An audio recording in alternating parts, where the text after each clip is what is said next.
এটা পৰিয়ালৰ বিৰুদ্ধে এখন গাঁৱৰ ৰাইজৰ চৰম সিদ্ধান্ত। গাহৰি পালন কৰাৰ বাবেই এটা পৰিয়ালক গাঁৱৰ পৰা কৰিলে এঘৰীয়া।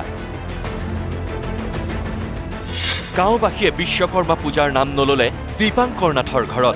বিশ্বকৰ্মা পূজা পাতিছিলোঁ। পূজা পতাৰ কাৰণে গাঁৱৰ যিখিনি মানুহক ধৰক নামতি পাৰ্টি এটা আছিলে, সেই পাৰ্টিটোক আমি নিমন্ত্ৰণ জনাইছিলোঁ। তেতিয়া মানে সিহঁতে মোক গাহৰি পোহাৰ কাৰণে আমাৰ ঘৰত মানে নাম গাব নাহিলে সিহঁতে। আমি ঘৰত গাহৰি পোহা নাই, আমাৰ অপৰাধ ক'ত? সমাজলৈ প্ৰশ্ন মাতৃৰ। কিন্তু মোৰ ল'ৰাটো এতিয়াতো ঘৰৰ ভিতৰতো গাহৰি পোহা নাই, এতিয়া আমাৰ ঘৰৰ পৰা নাই বুলিও 2 কিলোমিটাৰ আঁতৰত গাহৰি পুহিছে। তাত কি অপৰাধ আছিলে? বাবা বিশ্বকৰ্মা পূজাৰ দিনাই মৰিগাঁও জিলাৰ হাবি বৰঙাবাৰী বৰিগাঁৱত সংঘটিত হ'ল এই অবাঞ্ছিত ঘটনা। কৰ্মত যুৱক দীপাংকৰ নাথৰ পৰিয়ালৰ বিৰুদ্ধে হাবি বৰঙাবাৰী বৰিগাঁৱৰ ৰাইজৰ এলান ঢুকলীয়া সিদ্ধান্ত। কৃষিকৰ্মৰ লগতে দীপাংকৰে গাহৰি পালন কৰাৰ বাবেই ৰাইজে পৰিয়ালটোক গাঁৱৰ পৰা এঘৰীয়া কৰিলে। বিশ্বকৰ্মা পূজাৰ আগদিনা নিজৰ কৃষি ফাৰ্মৰ লগত সংযোজন কৰিছিল এখন গাহৰি ফাৰ্ম, আৰু বিশ্বকৰ্মা পূজাৰ দিনা গাঁৱৰে নামতিৰ দলটোক ঘৰলৈ নিমন্ত্ৰণ জনাইছিল এষাৰ নাম প্ৰসংগৰ বাবে। কিন্তু পৰিয়ালটোৰ পুত্ৰ দীপাংকৰ নাথে গাহৰি পালন কৰাৰ বাবেই গাঁৱৰ বৰমূৰীয়াই নাম প্ৰসংগত বাধা দিলে নামতিৰ দলটোক।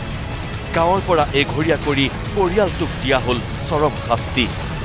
যোৱা শনিবাৰৰ পৰা মই মানে গাহৰি ফাৰ্মৰ কাৰণে ষ্টাৰ্ট কৰিছোঁ, গাহৰি সোমোৱাইছোঁ আহি। তাৰপিছতে গাহৰি সোমোৱাৰ কাৰণে এতিয়া যোৱাকালি আমাৰ ঘৰত মানে বিশ্বকৰ্মা পূজা পাতিছিলোঁ। পূজা পতাৰ কাৰণে গাঁৱৰ যিখিনি মানুহক ধৰক নামতি পাৰ্টি এটা আছিলে, সেই পাৰ্টিটোক আমি নিমন্ত্ৰণ জনাইছিলোঁ। তেতিয়া মানে সিহঁতে মোক গাহৰি পোহাৰ কাৰণে আমাৰ ঘৰত মানে নাম গাব নাহিলে, সিহঁতে মানে সেইখিনি কামখিনি কৰিব নাহিলে। কিন্তু যোৱাকালি পৰহি দিনাখন ৰাতিলৈকে আমি নামঘৰতে একেলগে আছোঁ, চবেই এনেই গাঁৱত পাঠ পঢ়ে ভাদ মাহৰ বুলি। সেই যিকেইজন মানুহে নাম গাব আহে, সেইকেইজন মানুহে আলোচনা কৰি পেলাই ধৰক মানে আমাকো ডাইৰেক্ট কোৱাহি নাই।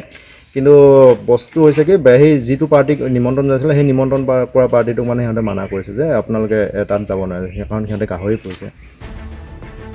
একে ঘটনাৰ বলি হোৱা এইখন গাঁৱৰ আন এজন কৰ্মত যুৱক প্ৰেমানন্দ নাথেও ক'লে কিদৰে দীপাংকৰৰ নিচিনাকৈ 4 বছৰৰ পূৰ্বে তেওঁকো গাঁওবাসীয়ে বিহিছিল এই চৰম শাস্তি। মোৰ বৰ্তমান 4 বছৰ হৈছে। মই 2020 চনতে গাহৰি ফাৰ্ম ষ্টাৰ্ট কৰিছিলোঁ। প্ৰায় গাহৰি ফাৰ্ম খোলা 4 মাহমানলৈ মোৰ কোনো প্ৰভাৱ নাছিলে। মোৰ খুৰা এজনো ঢুকাইছিলে। খুৰা এজন ঢুকোৱাৰ পিছত ধৰি লওক ঘৰত আমাৰ ৰাইজক মাতি পেলাই ধৰি লওক আপোনাৰ ভোজ এটাৰ আয়োজন কৰিছিলোঁ। ভোজটোও খালে ৰাইজে, কিন্তু ৰাতি ভোজটো খোৱাৰ পিছত ৰাতিপুৱাৰ পৰা মানে গাঁৱত এটা প্ৰচাৰ হৈছে যে সেই গাহৰি পইচা তাক সমাজক বাহিৰ কৰিব লাগে। এনেকৈ আপোনাৰ মই গাঁৱৰ বহুত কেইজন মুখীয়াল সভাপতি ছেক্ৰেটাৰী কাষ চাপিছিলোঁ, কিন্তু কোনো পধ্যে মান্তি নহয়, কাৰণ তেতিয়া মই অকলশৰীয়া আছিলোঁ। মোক গোটেই ৰাইজে মানে হেঁচা মাৰি দিলে, চব ফালৰ পৰা মোক বহিষ্কাৰ কৰিলে। গাঁৱৰ পৰা বহিষ্কাৰ কৰিছে, আমাৰ ৰাইজৰ যেনে ফিচাৰী মাছ ভাগ পোৱা যায় বিহু সংক্ৰান্তি এনেকৈ তাৰ পৰা আমাক বহিষ্কাৰ কৰিছে। ৰাইজৰ এই অবিবেচক সিদ্ধান্তই হতচকিত কৰি তুলিছে পৰিয়ালটোক। ৰাইজলৈ বুলি আয়োজন কৰা সকলো নৈবেদ্য পুখুৰীত পেলাই দিবলৈ বাধ্য হ'ল দীপাংকৰৰ মাতৃ। গাঁৱৰ ৰাইজলৈ দীপাংকৰৰ মাতৃৰ প্ৰশ্ন, মোৰ ল'ৰাই চুৰি ডকাইতি কৰিবলৈ যোৱা নাই, নিজৰ ঘৰতো গাহৰি পোহা নাই, আমাৰ অপৰাধ ক'ত?